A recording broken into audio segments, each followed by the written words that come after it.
देखो ration card एबे केते जनकर नुआ लिस्ट आसी सारी जो मैंने नुआ आवेदन करते से माने केमिति रेशन कार्ड लिस्ट केमिति चेक करेंगे आपण मैंने वीडियो माध्यम जानीपारे तेबे बहुत जन तो रेशन कार्ड आवेदन कर सारी तेबे तांकर ना आसी कि ना आपण मैंने केमिति चेक करेंगे एवं आपणकर रेशन कार्ड लिस्ट एठी चेक करेंगे जे ए लिस्ट रे आपणकर ना अच्छी कि ना तेबे आपण मानकु सर्वप्रथम आपण मानकु मु गोटे लिंक देबी वेबसाइट रो आउ डिस्क्रिप्शन बॉक्स रे रही डायरेक्ट जाकि ओपन करेंगे यही वेबसाइट टी को आपण मानकु pdsodisha.gov.in ए वेबसाइट रे आपण माने सर्च करके मध्य देखि पारिबे। तो आपण मानकु डिस्क्रिप्शन बॉक्स रे मिली जाई डायरेक्ट आपण माने ओपन करि पारिबे। आ देखन तो मो एठी डेस्कटॉप साइट कोइ नेली जहाँकि आपण मानकु टिके क्लियरली देखा जिवो। तेबे आपण मानकु एठी डिस्ट्रिक्ट नाम ब्लॉक आउ एफपीएस जहाँकि पंचायत रो आपणकर सिलेक्ट करके आपणको ए लिस्ट रे चेक करबा को पड़िबो जे आपणको जदि रेशन कार्ड आवेदन करथिले सेतिरे ना आसी कि नाही आपण माने सर्वप्रथम कन्फर्म हंतु। जदि किए भी जदि नुआ आवेदन करबा को जाउछंती तेबे आपण मानकु नुआ गाइडलाइन रो वीडियो नै कि आसीबी कोन डॉक्यूमेंट लागुची एबे एवं केउ वेबसाइट रे करिवे सहज भाव रे हेबो। आ आपण माने चैनल टी को सब्सक्राइब करथिले से वीडियो मध्ये आपण माने देखि पारिबे।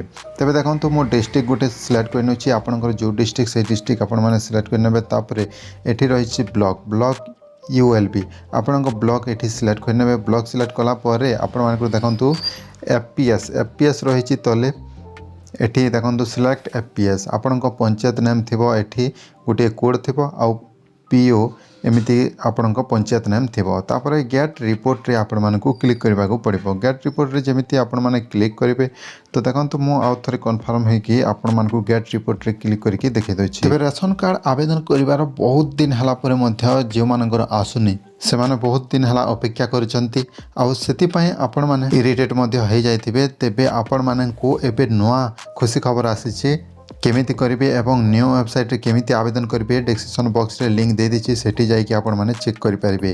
तो देखंतु एठी गेट रिपोर्ट रे क्लिक कला परे लिस्ट शो करूछि। एठी आपण माने पीडीएफ रे आपण माने डाउनलोड करि पारिबे किंबा एक्सेल रे जदि कंप्यूटर रे करूचे ताहाले आउ एठी आपण मानकु ना सर्च करिबा को पड़िबो।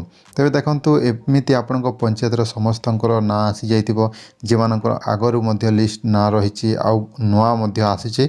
आ जदि एठी सर्च रे आपण माने क्लिक करिवे जदि 500 600 रेशन कार्ड अच्छी ताहले आपण मानकु खोजिबा को बहुत कष्ट हेबो। देखंतु मु गोटे रेशन कार्ड रो ना एठी देखिकी आपण मानकु सर्च कर दोछि।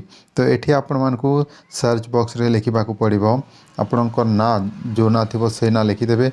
एठी मु ओडिया रे मध्य करूछि ओडिया रे मध्य करिबे आ इंग्लिश रे मध्य थरे सर्च करेंगे माने गोटे गोटे थर इंग्लिश रे भी होता है तो इंग्लिश रे मध्य सर्च करेंगे ओडिया रे जदि नथिले इंग्लिश रे मध्य सर्च करेंगे। देखंतु मु गोटे लिखि देछि एवं एठी ऑप्शन रहिछि सर्च तले देखंतु कीबोर्ड रो तले रहिछि सर्च एठी मु क्लिक कला परे ऑटोमेटिक शो करिवो। आपणको रेशन कार्ड नंबर साइट रे थिबो तापरे आपणको फैमिली मेंबर रो हेड रो थिबो तापरे आपणको फादर नेम तापरे फैमिली रे केते मेंबर अछंती सेटा आपणको केते किलो मिली छि सेटा मध्ये आपण मानकु एठी शो करिवो। एही भली भाबरे आपणको रेशन कार्ड लिस्ट मध्ये चेक करि देखंतु जदि न थले आपण मानकु नेक्स्ट वीडियो मु आनिबि सेठी आपण माने प्रॉपर्ली केमिति आपण माने आवेदन करि पारिबे ताहा मु कहिबि। आ चैनल टी को सब्सक्राइब करंतु ए वीडियो को से मानंगु शेयर करंतु जो माने आवेदन करिसंती।